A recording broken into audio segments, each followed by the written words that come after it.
Përshëndetje të dashur teleshikues, po takohemi përsëri në edicionin e lajmeve.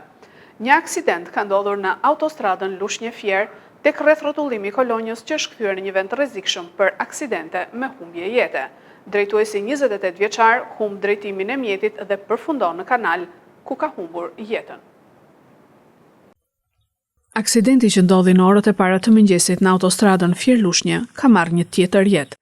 Rreth rrotullimi i kolonjës ku ndodhi aksidenti është kthyer në një pikë të zezë sa i përket numrit të shumtë të aksidenteve me humbje jete. Mëngjesin e sotëm, rreth orës 4:30, mjeti tip Golf del nga rruga në rreth rrotullimin e kolonjës dhe rrëzohet në kanalin kullues. Drejtuesi Sergio Gogaj, 28 vjeç, nga Tirana, gjen vdekjen. Policia në vendngjarje ka thirrur zjarrfikësit e Lushnjës që kanë nxjerrë mjetin nga kanali, ndërkohë që policia shkencore po dokumenton ngjarjen. Dyshohet se drejtuesi ka humbur drejtimin e mjetit për shkak të përgjumjes dhe më pas nga shpejtësia e lartë ka thyer barrierën e hekurt dhe ka përfunduar në kanalin kullues. Ekspertiza mjekoligjore do të përcaktojë shkaqet e vdekjes, a ishte mbytje apo vdekje nga përplasja në aksident. Trupi i viktimës është përcjell në morgun e Lushnjës. Tregu i qershive në Belishov këtë vit është i dobët, me çmimin e shitjes 200 deri 300 lekë për kilogram. Qershit pemë tradicionale të zonës po thahen nga kushtet atmosferike dhe braktisja e fshatit, duke zvogluar ndjeshëm prodhimin e qershive.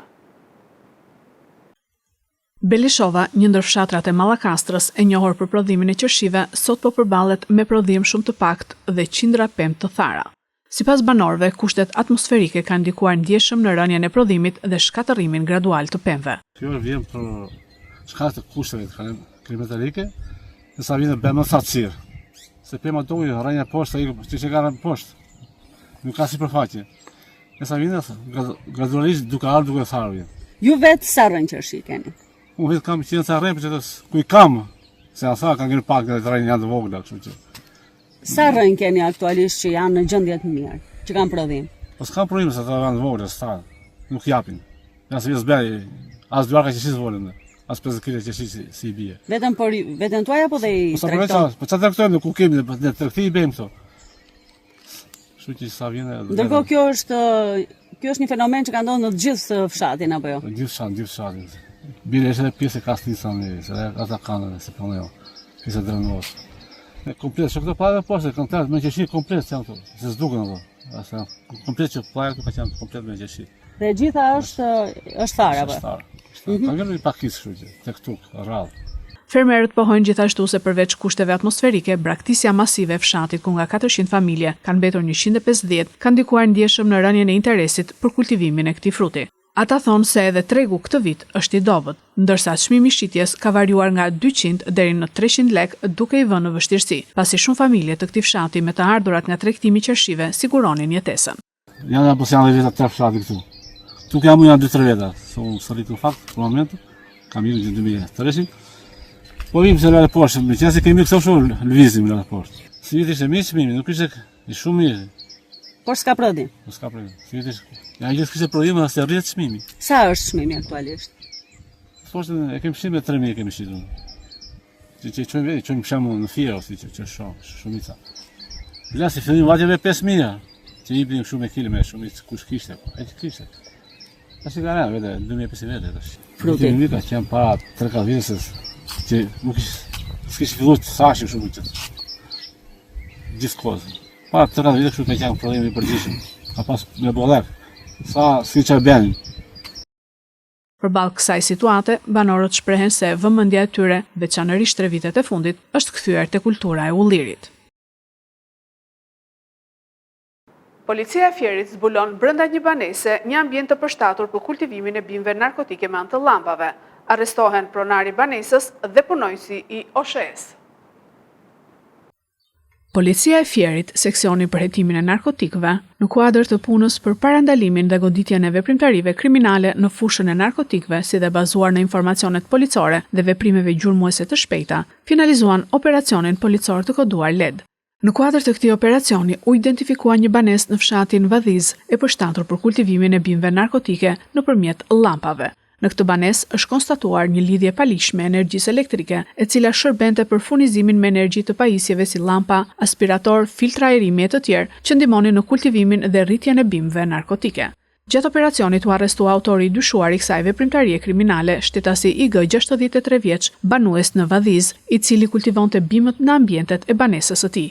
Në vijim të veprimeve hetimore është vënë në pranka dhe punonjësi i OSHS, shtetasi RM 61 vjeç, banues në Patos, për shpërdorim detyre, pasi dyshohet se ka favorizuar këtë veprimtari kriminale, duke mos evidentuar lidhjen e paligjshme të energjisë elektrike. Gjatë kontrollit të banesës, në cilësinë e provës materiale u sekuestruan 41 bimë narkotike kanabis sativa, 57 fidan kanabisi, një sasi me lëndë narkotike kanabis të përpunuar, 784 fara kanabisi, 5 panele elektrike, 8 llampa për ndriçim dhe ngrohje, 2 filtra, 3 ventilator freskues, 2 aspirator dhe 18 pajisje të tjera elektrike të përdorura për kultivimin në ambiente të mbyllura. Materialet procedurale ju referuan prokurorisë pranë gjykatës së shkallës së parë të jurisdiksionit të përgjithshëm Fier për veprime të mëtejshme. Sot u mbajt protesta e prindërve të fëmijëve të infektuar me salmonel në kopshtin numër 1 ditën e djeshme në Gramsh. Të paktën 14 fëmijë janë infektuar. Kryetari i bashkisë thotë që nuk kemi të bëjmë me rast masiv. Sot në Gramsh u mbajt një protest nga prindërit e fëmijëve të infektuar me salmonel në kopshtin numër 1 ditën e djeshme.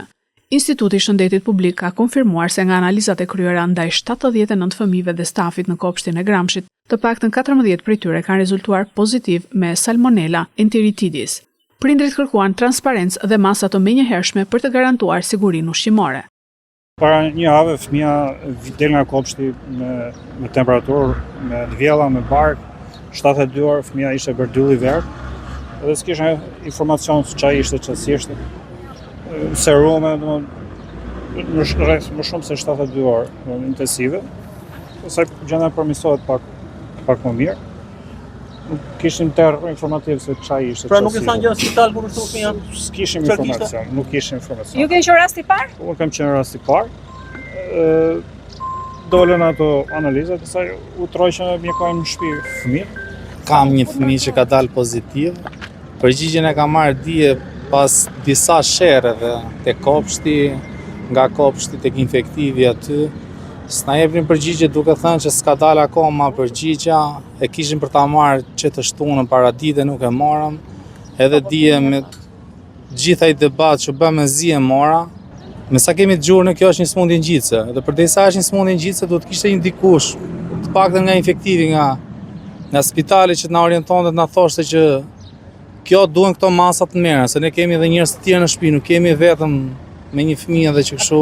Mia ime ka qenë martën që është infektuar, fal mjekës që na dha ilaçin dhe është mjekuar, tani është disi më mirë, po prapë dhimbjet vazhdojnë, ka rënë temperatura, po dhimbjet e barkut vazhdojnë akoma. Dhe nuk e dim sa do zjasim. Ndërkohë, njësia vendore e kujdesit shëndetësor në Gramsh me anë të një emaili konfirmon përhapjen e infeksionit me salmonel në kopshtin numër 1 të qytetit. Ajo i bën thirrje të gjitha qendrave shëndetësore dhe spitalit bashkiak për bashkëpunim të ngushtë dhe raportim të menjëhershëm të çdo rasti të dyshuar. Kurse kryetari i bashkisë së Gramshit, Besion Ayazi, në deklaratën para mediave u shpreh se nuk kemi të bëjmë me rast masiv. Ky është rasti i parë që na ka ndodhur.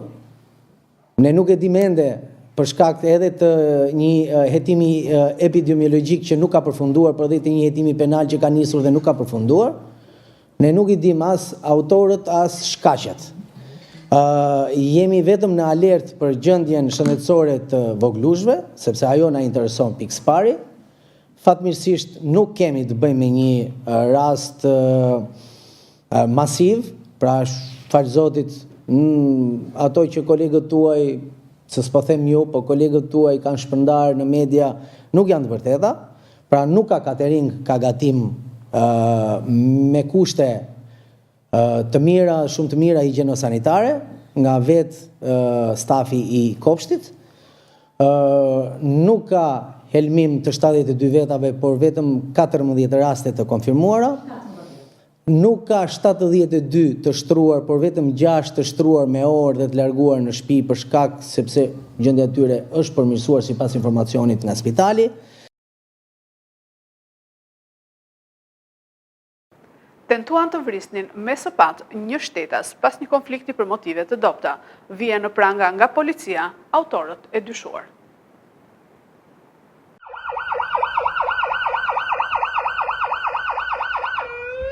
Para 2 ditësh, policia u njoftua se në fshatin Shtyllas ishte plagosur me mjet prerës një shtetas dhe menjëherë kanë shkuar në vendngjarje ku kapën në kohë dhe shoqëruan një nga autorët e dyshuar.